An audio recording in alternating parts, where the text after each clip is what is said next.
روئے زمین پر اس سے زیادہ قابل نفرت اور گھناؤنا منظر کوئی نہیں ہوگا، جیسا کہ خلیج میں فوجوں کی صف بندی سے پہلے دیکھنے میں آیا۔ وہ زمانہ بیت گیا جب قومیں جنگ و جدل کو باعث افتخار سمجھتی تھیں۔ اب اس سے بچنے کے لیے بے پناہ اخراجات برداشت کیے جاتے اور مسلسل کوششیں بروئے کار لائی جاتی ہیں۔ اس میں شک نہیں کہ وہ شاذ ہی ناکامی سے دوچار ہوتی ہیں، تاہم کویت پر عراقی یورش کے معاملے میں ایسی مساعی واقعتاً ناکام ہو گئیں۔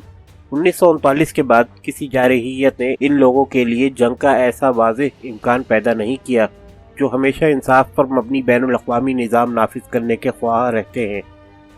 2 اگست کے بعد ڈپلومیسی کے ناکام ہونے کا الزام صحیح معنوں میں عراق پر عائد ہوتا ہے۔ امن پسند دنیا کو اب ان 2 صورتوں میں سے کسی ایک کا انتخاب کرنا ہے، یا وہ جارحیت سے چشم پوشی کر کے برائی کے آگے گردن جھکا دے، یا اس کے خلاف لڑنے کے لیے شمشیر بکف ہو کر میدان میں آ جائے۔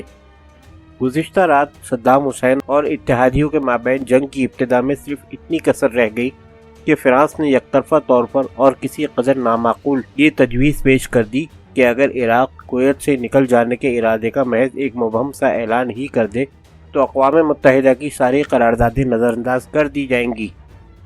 بش نے صدام کے خلاف 27 اقوام پر مشتمل جو اتحاد بنایا ہے، اس میں مغربی اور ایشیائی قوموں کے ساتھ ساتھ عرب قومیں بھی شامل ہیں، اور یہ اتحاد اقوام متحدہ کی طرف سے دیے گئے مینڈیٹ سے لیس ہے۔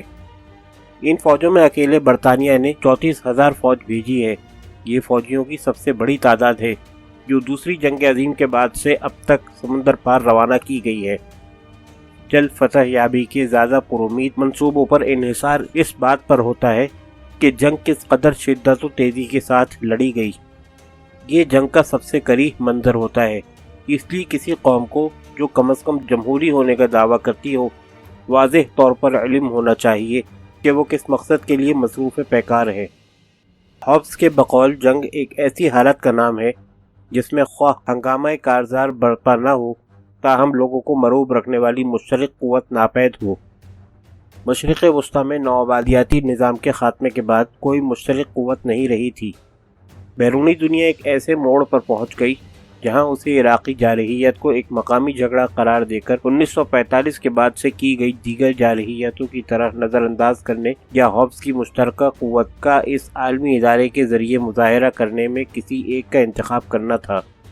صدام حسین نے ایک امن پسند چھوٹی سی آزاد ریاست پر دھاوا بول کر جس جارحیت کا ارتکاب کیا ہے اس کا جواب اقوام متحدہ ہی دے سکتی ہے۔ وہی کویت کی آزادی کو بحال کرانے اور آئندہ کے لیے ایسے اقدام کی روک تھام کرنے کی پوزیشن میں ہے۔ عراق کو کویت سے انخلا پر مجبور کرنے کے فیصلے سے عالم عرب اور اس سے ماورا تقریباً ہر جگہ اتفاق رائے کا اظہار کیا گیا۔ ان قوموں نے خود بھی جو مشرق وسطیٰ میں امریکی مداخلت کے مخالف ہیں اور اسرائیل کے ساتھ ہر قسم کے اتحاد کو ناپسند کرتی ہیں، یہی خواہش ظاہر کی کہ صدام کو کویت سے نکل جانا چاہیے۔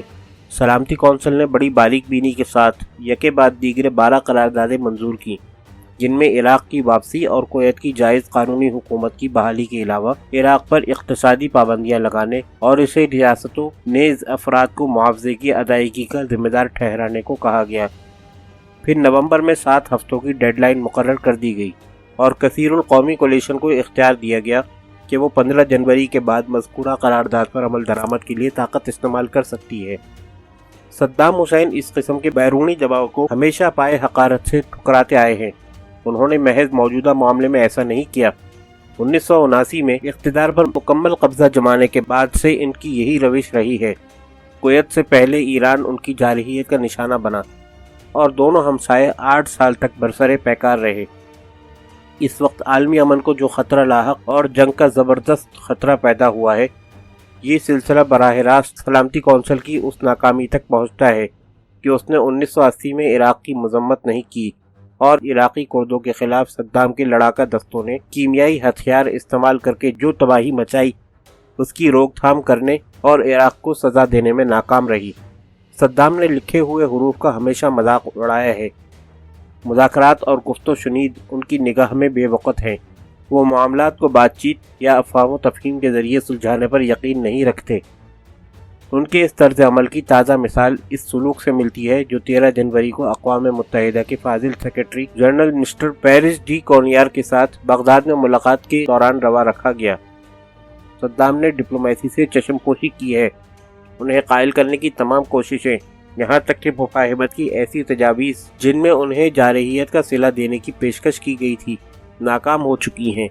جنیوا میں امریکہ کے وزیر خارجہ جیمز بیکر کے ساتھ 6 گھنٹے کی ملاقات کے بعد عراق کے ایلچی نے اپنی فوجوں کی کویت سے واپسی کے امکان کو یکسر مسترد کر دیا۔ وہ کویت کا نام تک سننے پر تیار نہیں تھے۔ صدام نے اس آزاد ملک کو دنیا کے نقشے سے مٹا دیا ہے اور ان کی فوج نیز خفیہ پولیس نے پوری ریاست کو خوف و ہراس کی بنجر سرزمین میں بدل دیا ہے۔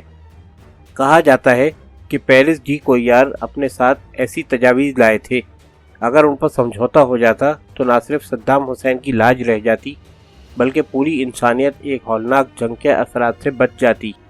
اقوام متحدہ کے سیکرٹری جنرل کی حیثیت میں وہ اس پوزیشن میں تھے کہ کویت کے قبضے کو فلسطینی مسئلے سے منسلک کیے بغیر اس امر کی ضمانت دے سکتے کہ مشرق وسطیٰ کی بابت جو امن کانفرنس سے سالہ سال سے سلامتی کونسل کے ایجنڈے پر ہے، وہ بیان اور اظہار مدعا کی بعض رکاوٹوں کے باعث معارض التوا میں پڑی ہوتی ہیں۔ تاہم عراق کے مکمل انخلا کے بعد الفاظ میں مناسب رد و بدل کر کے ویسی کانفرنسوں کا انعقاد ہو سکتا ہے۔ علاقائی سلامتی کونسل کی طویل المیعاد منصوبے کے بارے میں اقوام متحدہ کے اپنے نظریات ہیں۔ صدام حسین یا ان کے ایلچیوں نے اس سے ہرگز دلچسپی ظاہر نہیں کی۔ انہوں نے باشگاف الفاظ میں اعلان کر دیا ہے کہ کویت ہرگز خالی نہیں کیا جائے گا۔